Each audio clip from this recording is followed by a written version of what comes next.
Hello students, मैं doctor Indu Saharan आप सबका हिंदी बीए तृतीय वर्ष की कक्षा में हार्दिक अभिनंदन और स्वागत करती हूं और ये आशा करती हूं कि आप सब कुशलता से होंगे।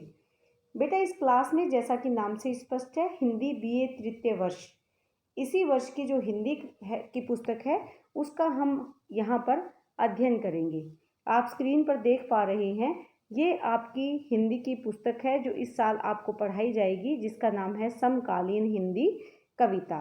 इस बार आपके जो सिलेबस में है उसमें समकालीन हिंदी कवियों की कविताएं और उनका जीवन परिचय दिया गया है, जो कि हम यहाँ विस्तार से करेंगे।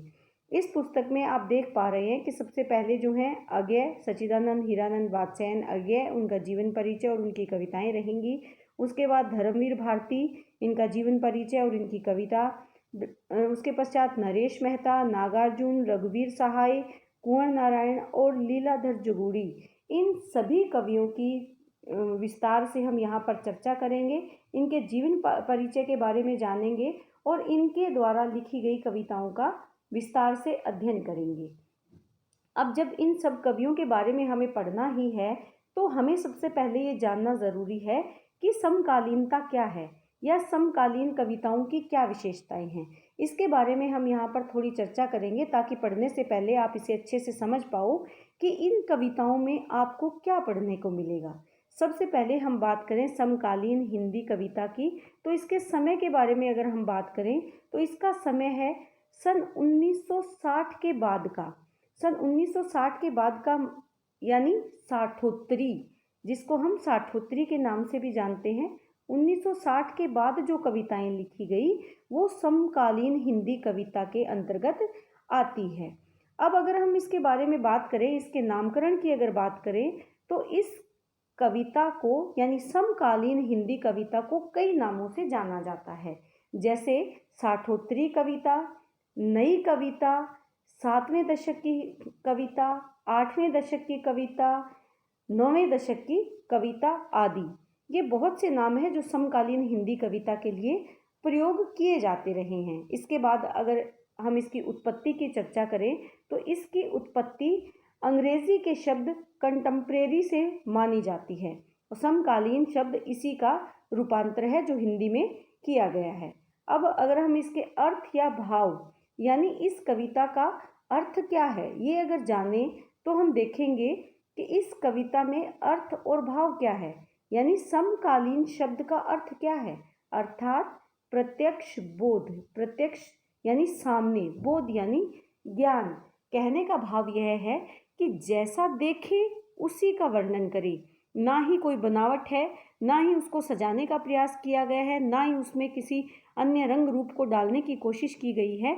जैसा कवियों ने देखा, जिस समय में देखा, उसी समय में तत्कालीन उसका वर्णन किया। यानी सामने, प्रत्यक्ष यानी सामने, बोध अर्थात ज्ञान। इसके बाद अगर इन कविताओं की विशेषताओं की बात करें तो इस कविताओं में हमें इन जो हम आगे पढ़ने वाले हैं उनमें हमें कई प्रकार की विशेषताएं मिलेंगी देखने और पढ़ने के लिए, लेकिन हम यहाँ मोटे तौर पर कुछ एक विशेषताओं की बात करते हैं। जैसे सबसे पहले यहाँ विशेषता है सामाजिक यथार्थ का चित्रण। देखिए, इन कवियों ने क्या किया है, अपनी कविताओं के माध्यम से समाज के यथार्थ रूप का चित्रण किया है। इन्होंने कहीं पर भी जीवन में कुछ, कहीं प्रकृति का रंग, कहीं प्रेम का रंग, ये सब बनावट डालने की कोशिश नहीं की, अपितु जो भी जीवन की विसंगतियां थी, जो समाज की विसंगतियां थी, जो मानव के हृदय में पीड़ा थी, उस पीड़ा का यथार्थ चित्रण इन्होंने करने का प्रयास किया है। तो जैसा समाज था, समाज का जैसा ढांचा था, उस ढांचे को लोगों तक कैसे पहुंचाया जाए ताकि समाज में बदलाव किया जा सके, सामाजिक परिस्थितियों में बदलाव किया जा सके, और समाज में जो ऊंच नीच का भेदभाव बढ़ता जा रहा था, गरीब और ज़्यादा गरीब होता जा रहा था, पूंजीपति वर्ग और ज़्यादा पूंजीवान होता जा रहा था, उनका इन्होंने पूर्ण रूप से चित्रण करने का प्रयास किया है। इसके साथ साथ जो समाज में पाखंड, धोखाधड़ी या भ्रष्टाचार फैले हुए थे, उनको भी अपने काव्य के माध्यम से प्रत्यक्ष रूप से स्पष्ट करने की कोशिश इन्होंने की है। तो हम कह सकते हैं कि इन्होंने समाज का यथार्थ चित्रण किया। जो समाज की विसंगतियां देखी, जो समाज की कुरीतियां देखी, उन सभी कुरीतियों को, चाहे वो नारी के मान सम्मान के प्रति कुछ कुरीति के भाव हैं, या फिर कोई जाति पाति के भाव हैं, या फिर इसके साथ साथ जो समाज में गरीब और ऊंच नीच का भेद है, या गरीबी और अमीरी के बीच में जो भेद है, उन सब का इन्होंने यथार्थ चित्रण अपने काव्य के माध्यम से किया है। दूसरा हमारा यहाँ पर आता है राजनीतिक कुरूपता। देखिए, राजनीति वर्तमान समय तक पहुँचते पहुँचते कुरूप हो चुकी थी। यहाँ राज्य की नीति सिर्फ राज्य का विकास और राज्य की तरक्की नहीं है, किसी देश की तरक्की नहीं है, अपितु राजनीति कुरूपता तो इतनी ज़्यादा बढ़ गई थी कि राजनीति के माध्यम से अगर देखें तो राजनीति यानी सत्ता और संपत्ति दोनों में गठबंधन हो गया था इस काल में। जिसके पास संपत्ति है, सत्ता भी उसी की है। जो राजनेता है उन्होंने अपने चेहरों पर मुखौटे लगा रखे हैं, जनता को वो भेड़ और बकरियों के समान समझते हैं। इस समय में या समकालीन जब काव्य की रचना करी गई उस समय में या आज वर्तमान समय में भी अगर हम देखें तो चुनाव में तो एक गरीब व्यक्ति का बहुत ही पालन पोषण करने की बात करी जाती है, उसके तरक्की और विकास की बात करी जाती है, और जैसे ही चुनाव खत्म हो जाते हैं तो राजनेता वो अपनी सारी बातें भूल जाते हैं, अर्थात दोगले चेहरे हो गए हैं, करने को कुछ और है, कहने को कुछ और है। तो इस तरह की जो राजनीतिक कुरूपता है उसका चित्रण भी यहाँ पर किया है। और इसी राजनीति का प्रभाव, जो पत्रकारिता हमारे देश का चौथा स्तंभ मानी जाती है या किसी भी देश के विकास में जिसको पूर्ण रूप से महत्वपूर्ण स्थान दिया जाता है, वो पत्रकारिता भी इसी राजनीति के प्रभाव के कारण केवल और केवल एक व्यवसाय बन गया है। तो इन समकालीन कवियों ने अपने काव्य के माध्यम से इन सभी कुरीतियों का चित्रण करने का प्रयास भी किया है। इसके बाद अगर हम बात करें आर्थिक विषमता का यथार्थ अंकन। देखिए, आर्थिक विषमता क्यों आ रही है? क्योंकि पूंजीवाद बढ़ रहा है। आधुनिकीकरण के कारण जो अमीर लोग हैं वो और ज़्यादा अमीर होते जा रहे हैं, और जो गरीब लोग हैं वो और ज़्यादा गरीब होते जा रहे हैं। समाज में यांत्रिकता आ गई है, पूंजीवाद का विकास हो रहा है, बेरोजगारी बढ़ती जा रही है, जिसके कारण समाज आर्थिक रूप से विषम हो रहा है, अर्थात पूंजीवान और ज़्यादा पूंजीवान हो रहा है और गरीब व्यक्ति और ज़्यादा आर्थिक कमी का शिकार हो रहा है। और इन कवियों ने ये माना है कि जो आम इंसान है वो इन सभी परिस्थितियों के कारण गूंगा और बहरा बनकर ही अपना जीवन जी रहा है, लेकिन फिर भी ये उम्मीद करते हैं कि एक दिन ऐसा ज़रूर आएगा जब शोषक वर्ग के विरोध में ये आम इंसान खड़ा होगा और सत्ता में परिवर्तन आएगा, देश में परिवर्तन आएगा, और जिससे शायद समाज में भी परिवर्तन आए। तो इन्होंने जो आर्थिक विषमता थी उससे इनके मन में अनास्था और विक्षोभ का भाव पैदा करने वाली परिस्थितियां उत्पन्न हो गई, और इन्होंने ये माना है कि इसी विषमता के कारण ही समाज में जो बुराइयां हैं वो फैलती चली जा रही हैं, और इसी कारण अनास्था का भाव। देखिए, अनास्था किस में? राजनीति में अनास्था, सत्ता में अनास्था, देश में अनास्था, यहाँ तक कि ईश्वर में भी अनास्था। ये नहीं मानते कि सारा कार्य भगवान के भरोसे छोड़ दिया जाए, ये नहीं मानते कि ईश्वर सबका पालन पोषण करते हैं। अगर ऐसा होता तो इस प्रकार की विषमता शायद समाज में या देश में हमें देखने को नहीं मिलती, इसीलिए ये आस्था शब्द को नकारते हैं। इसके बाद हम अगर नेक्स्ट इनका देखें विशेषता, तो वो है परंपरागत बिंबों और प्रतीकों का त्याग। अब से पहले जो हमारा हिंदी साहित्य लिखा जा रहा था या जो लेखन कार्य किया जा रहा था, उसमें काव्य को सुंदर बनाने के लिए जिन बिंब और प्रतीकों का इस्तेमाल किया जा रहा था उनका इन्होंने त्याग कर दिया था। ये मानते हैं कि किसी चीज़ को बताने के लिए दिमागी तौर पर या मानसिक तौर पर किसी बिंब की हमें आवश्यकता नहीं है, किसी बात को स्पष्ट करने के लिए कोई प्रतीक बताने की ज़रूरत नहीं है, क्योंकि जो कुछ हम स्पष्ट करना चाहते हैं वो हमारे सामने है, वो प्रत्यक्ष है। उसे दिखाने का प्रयास इन्होंने अपने काव्य के माध्यम से किया है। और वो क्या दिखाने का प्रयास किया है?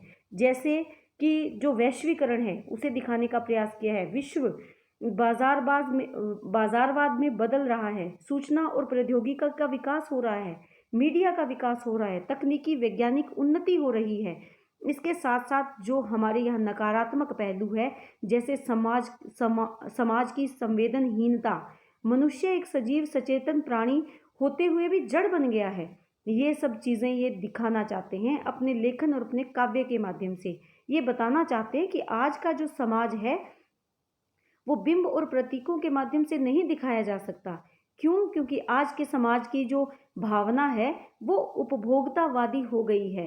कैसे? उपयोग करो और फेंक दो, वो चाहे इंसान हो या वस्तु, उसको केवल इस्तेमाल के लिए प्रयोग करो, इस्तेमाल करो और फिर उसको फेंक दो। अर्थात मानवता अब मानवता नहीं रही, अपितु बर्बरता में बदल गई है, मनुष्य बर्बर हो गया है। और हम इसके सजीव उदाहरण देख सकते हैं। अब कोरोना का समय चल रहा है और हम देखते हैं कि रोज ऐसे केस आते हैं, जैसे भी पीछे दिल्ली में हुआ था एक केस जिसमें एक डॉक्टर को पकड़ा गया था। तो ये सब बर्बरता है, मानव बर्बरता। और यही सब तो उद्देश्य है समकालीन कवियों का अपनी कविता के माध्यम से इसी बर्बरता को दिखाना। इसीलिए इन कवियों की जो कविता है वो प्रतीक और बिंबों की मोहताज नहीं दिखती। नेक्स्ट हमारा जो पॉइंट है, जन जीवन से जुड़ी हुई कविता। देखिए, जन जीवन से, सामान्य आदमी के जीवन से, कैसे एक आदमी अपना जीवन का गुजारा करता है, कैसे उसका जीवन व्यतीत होता है, कहाँ से वो आर्थिक अपनी परिवार की स्थिति को सुधारने का प्रयास करता है, यानी कैसे एक इंसान हमेशा द्वंद्व की स्थिति में रहता है, कैसे उसके जीवन में त्रासदी आती है, कैसे दुख झेलता है, कैसे उस एक आज के समय में अगर वर्तमान मानव को देखें, वो कुंठा का शिकार है, अकेलेपन का शिकार है, विसंगति और विडंबना का शिकार है। ये सामान्य जीवन की विसंगतियां हैं जिनको उन्होंने स्पष्ट करने का प्रयास किया है।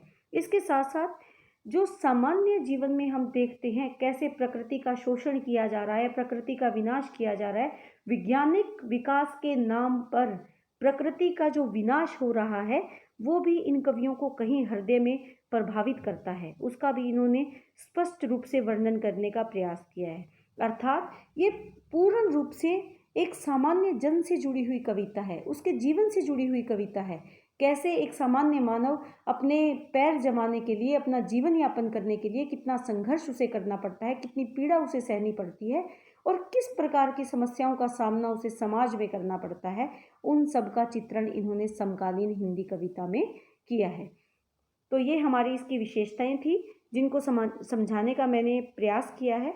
उम्मीद करती हूँ कि जब आप पुस्तक के साथ मेरी ये वीडियो देखेंगे तो आपको ये आसानी से समझ में आएगी और आप इनके बारे में जान पाओगे। जब आप इनकी विशेषताओं को जान जाओगे और जब हम समकालीन कवियों की कविताओं को पढ़ेंगे तो आप समझेंगे कि उन कविताओं में भी इन्हीं सब विशेषताओं को भरा हुआ पाएंगे, यही सब भाव उनकी काव्य के माध्यम से झलकेंगे। तो आप इनको ध्यान से देखिएगा। उम्मीद करती हूँ कि आपको ये वीडियो लाभकारी सिद्ध होगा और आप इससे ज्ञान प्राप्त कर सकेंगे। धन्यवाद।